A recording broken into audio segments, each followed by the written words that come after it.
Well, here we are for our second to the last day for Forbidden Gates. Today is Wednesday, April 1st, April Fool's Day. And I am not fooling you, though, when I say that you are to have a diorama done by next Monday to bring in next Monday. And so also for those of you that haven't finished your science fair projects, I know as of today, I have about 10 or 11 turned in altogether. So you need to get those in certainly by next week, and I can get them graded and back to you. Well, actually, I'll probably hold on to them here just in case we do have a, sorry, I'm doing my Zycam. Just in case we do have school again, which we don't know of yet, but we'll see what happens. So chapter 9, the last trip home. A large chunk of moon lighted Nathan's way the night he finally risked going home. When he walked through his own garden gate, he felt he had entered a world that was at the same time strange and familiar in the sharp moonlight. Silently, he stood among the shadows near the wall. He wondered what Benna and Shem were doing now. He wondered and he waited until he saw his father climb the stairs to the open-air room on the roof. Whispering a prayer for Jesus' peace to be upon him, Nathan made his own feet go up the steps. Softly he walked across the hard clay. Pale moonlight played on his father's robe as the man stood looking out over Jerusalem with his back to Nathan. "Father?" The man turned. "Nathan? Nathan!" In a moment he was there to enfold Nathan in his arms. They stood in silence for a long time. Then his father led him to a bench beside the wall at the edge of the roof. They sat down side by side. Suddenly nervous, Nathan dropped his eyes. He felt his father's arm around his shoulders. "You've come home at last," he said. Nathan found the courage to look at him. His father's face seemed white in the moonlight. "No, I don't think so," he admitted. "I just came to say, I'm sorry for the pain I caused you, for the pain I'm yet causing you." "Nathan," his father spoke his name again. "Nathan, though you are no longer a boy, still I want you to come home." Nathan swallowed hard, knowing that his next words might cut him off from his father's love forever. "I've become a follower of Jesus, Father." His father stood. "A follower of Jesus?" He tore his robe. "Why? Why have you chosen this?" Nathan wrung his hands. "I love you, Father, but I believe Jesus arose from the dead. I have heard it from the lips of the disciples who were flogged." "Why do you believe them and turn your back on everything I taught you as a child?" Nathan hesitated. "Because I see how much they sacrifice to keep saying that their Messiah is alive. And I've seen miracles, and I've experienced their kindness even through the months when I refused to believe." His father's eyes were wet when he gently plucked the shoulder of Nathan's tunic. "They fed and clothed you?" he asked. Nathan nodded. "It's not what I had here, but it is enough. In fact, I would feel happier now than ever before if I had your blessing." His father looked at the sky. "How can I give you my blessing when you have walked away from everything I hold dear?" Nathan hung his head, praying silently. "Lord, what do you want me to do?" He looked at his father again. "I want you to know that I do study the scriptures every day. Sometimes they mean so much to me that Stephen and I stay up half the night reading them by the dim lamplight." His father made no reply. "I tell you this because I want you to know that I do love God and want to honor him. I have not walked away from that." "What about the temple? Why don't you come there anymore?" "At first it was because I was afraid I'd see you," Nathan answered slowly. "But now that I believe Jesus' death on the cross paid for the price for my sin, I don't see the need for our altar or our sacrifices." Sorry, I had to stop there because of some interruptions, but I'll go back a little bit. It says, I'm at the top of page 81. It says, "I tell you this because I want you to know that I do love God and want to honor him. I have not walked away from that." "What about the temple? Why don't you come there anymore?"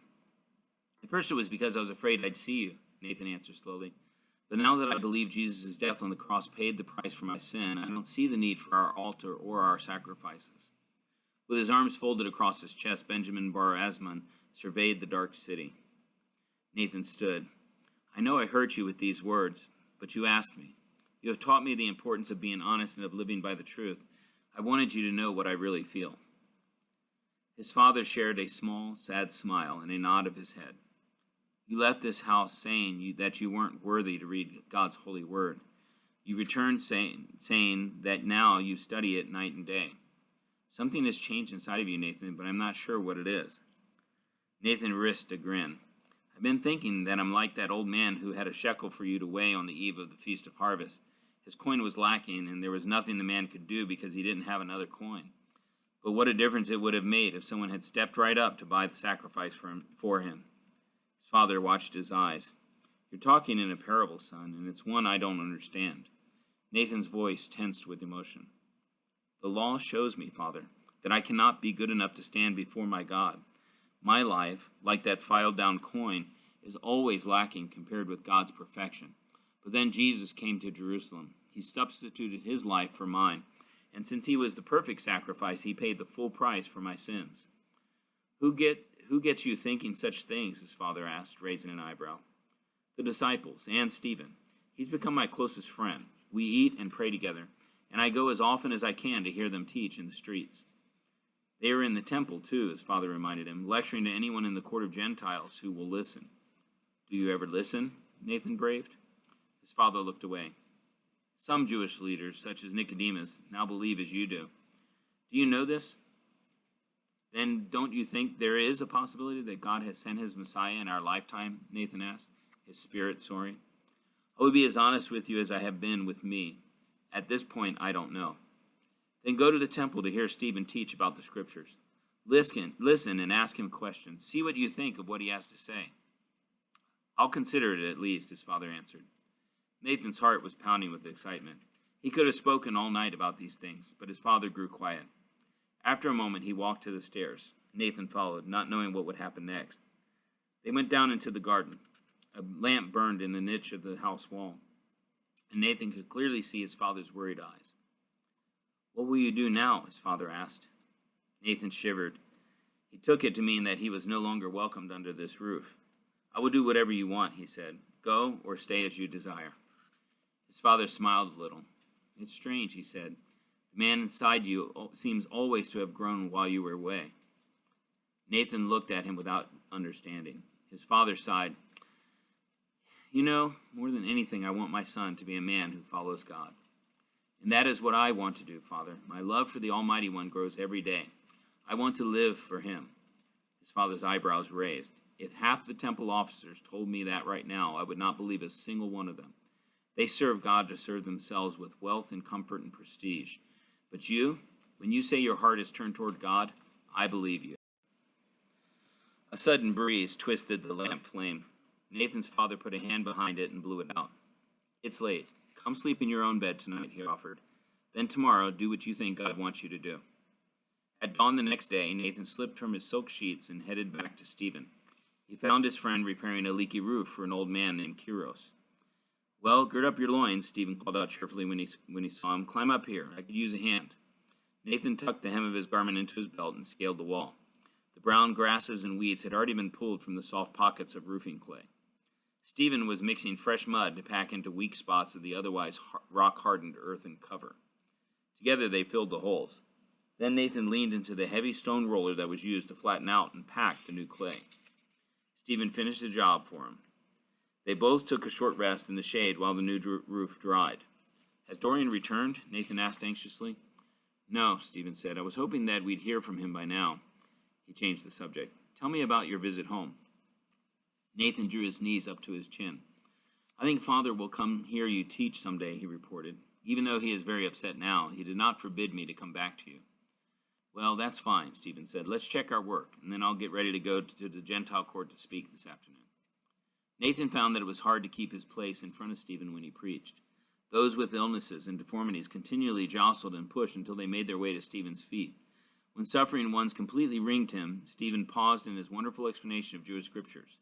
He crouched down among the unlearned listeners. With his hands on their foreheads and cheeks, he spoke in simple words so that even they could understand the reason for Christ's coming to earth. As he did this, the power of God drew down around them. Blind men saw, wounds were healed, the lame walked. Miracles happened within reach of Nathan's hand. At the same moment, his father stepped into the crowd. To Stephen, Nathan knew the Amarkel and the beggar had equal standing. So he didn't even trouble his friend to point out his father's arrival. Eventually, Stephen straightened from his work. Some Greek-speaking Jews called out to him, "Wise teacher, you want us to believe that the temple is no longer important to Jews? Yet you yourself come here every day. Tell us clearly now, what do you believe?" Stephen looked at the temple officials, including Nathan's father, who were watching him. Nathan knew that remarks against the temple could land Stephen in prison. Silently he prayed that God would give Stephen a wise answer for these mockers. "You are trying to lay a snare for me," Stephen said. "I know each of you by name, and I can see that if you truly were concerned about this place, you would be here every day as the temple Jews are."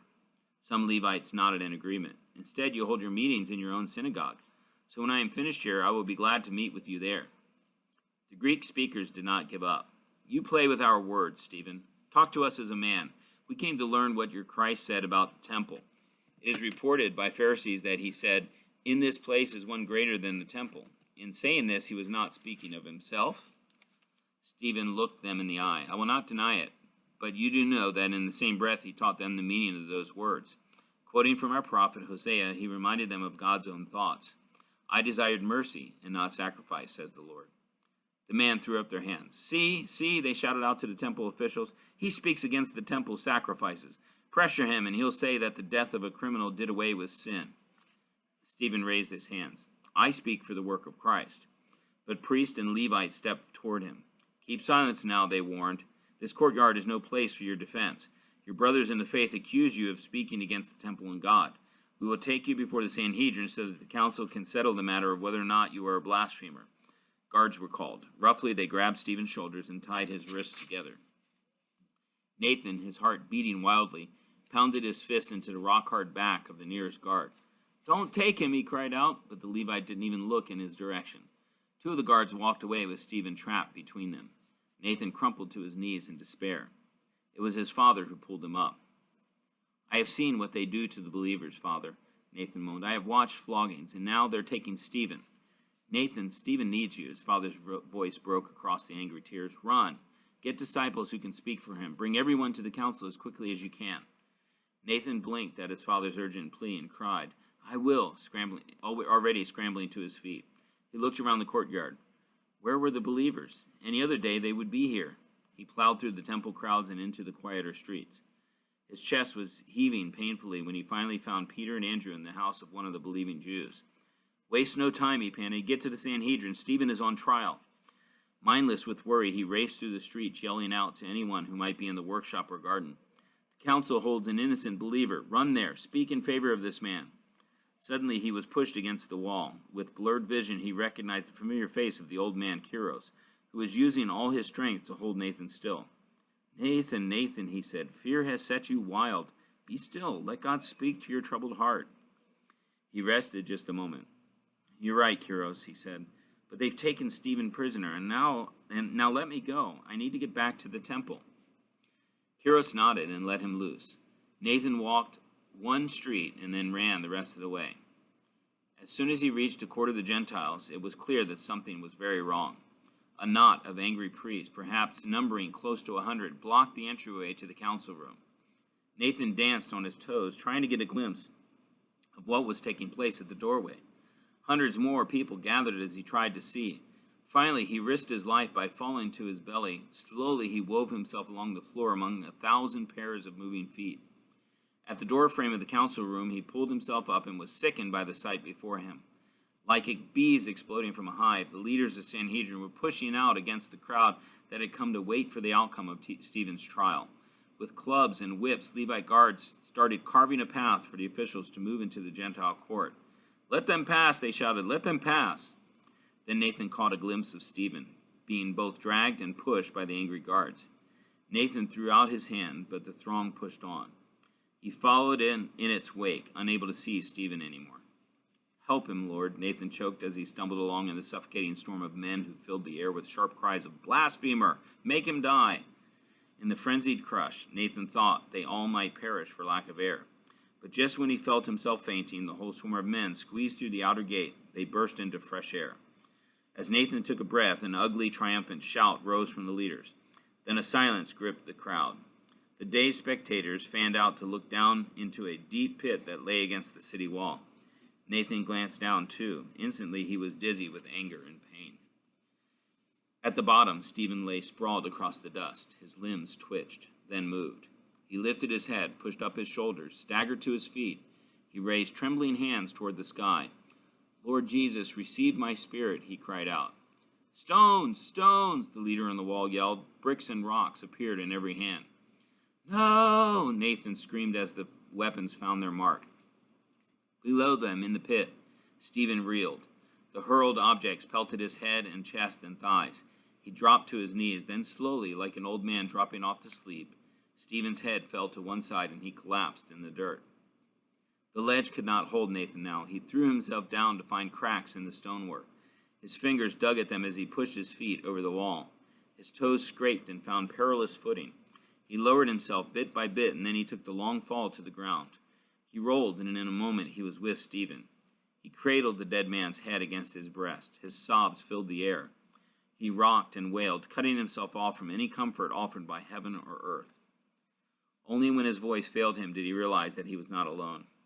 A few other believers had lowered themselves to the side of Stephen's stoning, and their tears and cries took up where his had finally died away. Above them, Asher watched. "I warn you," he shouted, "any man or woman who mourns this death or touches this body will be tried for this man's crimes. Go away, go away, it's the law. We must let the vultures clean his bones." Well, that's it for today. You have 3 pages to do, 187, 188, and page 313, which would be for the Forbidden Gate. Have a wonderful day. Bye.